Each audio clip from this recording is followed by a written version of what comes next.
نجاشی شاہ حبشہ جس نے آپ صلی اللہ علیہ وسلم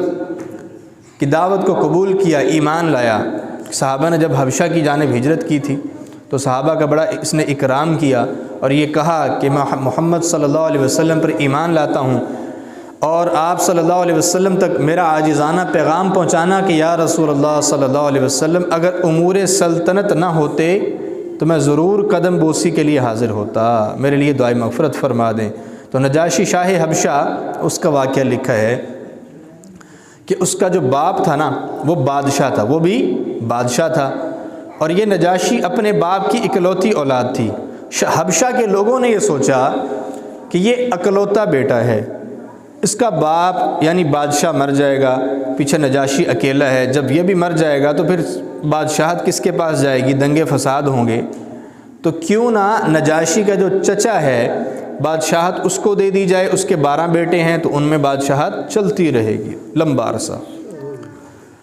تو انہوں نے مشورہ کر کے بادشاہ کو کیا کیا، قتل کر دیا، اور نجاشی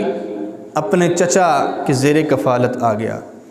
وقت گزرا، نجاشی بڑا ہوا، اس کی علم، اس کی فراست اور اس کی دانائی کے لوگ قائل ہوئے، اور وہ جو بادشاہ کے اس کے چچا کے نجاشی کے چچا کے 12 بیٹے تھے وہ سب کے سب نالائق، نکھٹو، نہ علم حاصل کیا اور نہ عمل کے کچھ تھے۔ تو اب لوگوں نے کہا کہ اب کیا بنے گا، کہ جن پہ تکیہ تھا وہی پتے ہوا دینے لگے،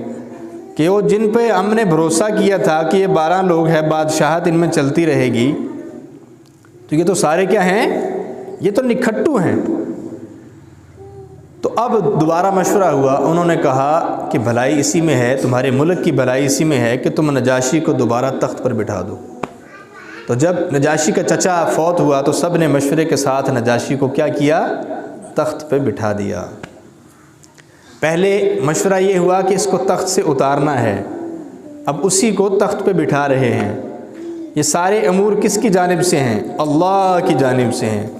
تخت پر بٹھانا، تخت سے اتارنا، یہ کس کی طرف سے ہے، اللہ کی طرف سے ہے۔